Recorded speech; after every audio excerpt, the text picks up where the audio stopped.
അങ്ങനെ ഇന്ന് ഞാനും ഫസ്സും കൂടിയിട്ട് മന്തി ഉണ്ടാക്കാനായിട്ട് പ്ലാൻ ചെയ്തിട്ടു. അതിന് വേണ്ടിയിട്ട് നമ്മൾ ആ ചിക്കനിലേക്ക് ആദ്യം തന്നെ ഒരു മസാല ആക്കിയിട്ട് മാരിനേറ്റ് ചെയ്ത് നമ്മൾ ഒരു 30 മിനിറ്റ്സ് വെക്കുന്നുണ്ട്. അതിന് വേണ്ടിയിട്ടുള്ള പരിപാടിയിലാണ് ഇപ്പം ഞാൻ. മസാല ആക്കാനായിട്ട് നമ്മൾ ആഡ് ചെയ്ത ഇൻഗ്രീഡിയൻസ് എല്ലാം ഞാൻ ഡിസ്ക്രിപ്ഷൻ ബോക്സിൽ കൊടുക്കാം. പിന്നെ എന്താ ഓയിൽ ഒഴിച്ചിട്ട് നമ്മൾ നല്ലപോലെ മിക്സ് ആക്കിയിട്ട് മാരിനേറ്റ് ചെയ്ത് കഴിയുമ്പോഴത്തേനും തന്നെ നമുക്ക് കുക്ക് ചെയ്തെടുക്കുന്നുണ്ട്.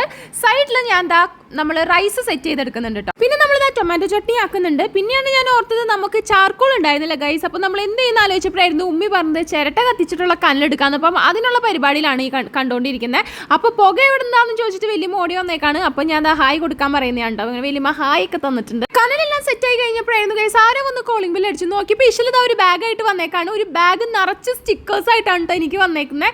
അങ്ങനെ അതെല്ലാം കഴിഞ്ഞപ്പോഴത്തേനും നമ്മുടെ റൈസ് എല്ലാം കുക്കായിട്ടുണ്ട്. പിന്നെ ഞാനാണെങ്കിൽ ഈ ചിക്കൻ്റെ കുറച്ച് ഗ്രേവി മാറ്റി വെച്ചിട്ട് ചിക്കൻ്റെ മുകളിൽ കൂടെ നമ്മൾ ഈ റൈസ് ഇട്ടിട്ട് ആ ഗ്രേവിയും പിന്നെ കുറച്ച് പച്ചമുളകൊക്കെ വെച്ച് സെറ്റ് ചെയ്ത് നമ്മൾ കനലയക്കുന്നതിൽ കുറച്ച് സൺഫ്ലവർ ഓയിൽ ഒഴിച്ചിട്ട് നല്ലപോലെ പുകഞ്ഞ് വരുമ്പോൾ ഇതൊരു വെയിറ്റ് വെച്ച് മൂടി വെക്കാം. ഫ്ലെയിം ഓഫ് ആക്കിയിട്ട് വേണം നമ്മൾ ഇതെല്ലാം ആക്കാനായിട്ട്. അങ്ങനെ 30 മിനിറ്റ്സ് കഴിഞ്ഞപ്പോൾ നമ്മുടെ മന്തി എല്ലാം സെറ്റ് ആയിട്ടുണ്ട്. നമ്മൾ സേവ് ചെയ്തു ടൊമാറ്റോ ചട്നി മൈനസ് ഒക്കെ ആക്കിയിട്ടുണ്ടായിരുന്നു. സംഭവം മന്തി അടിപൊളിയായിരുന്നു ഗൈസ്. ടേസ്റ്റ് വൈസ് ഒന്നും ഒരു രക്ഷ ഉണ്ടായില്ല. പക്ഷേ എനിക്ക് കുരുമുളക് കണ്ട ഒരു വീക്ക്നെസ് ആയതുകൊണ്ട് ഞാൻ വാരിക്കൊരു കുരുമുളക് കിട്ടും. നല്ല എരിവുണ്ടായിരുന്നു. ഓവറോൾ നമ്മുടെ മന്തി അടിപൊളിയായിരുന്നു കേട്ടോ. അപ്പം ഇത്രയൊക്കെയുള്ള നമ്മുടെ ഇന്നത്തെ മന്തി വ്ളോഗ്. വേറെ കാണാം.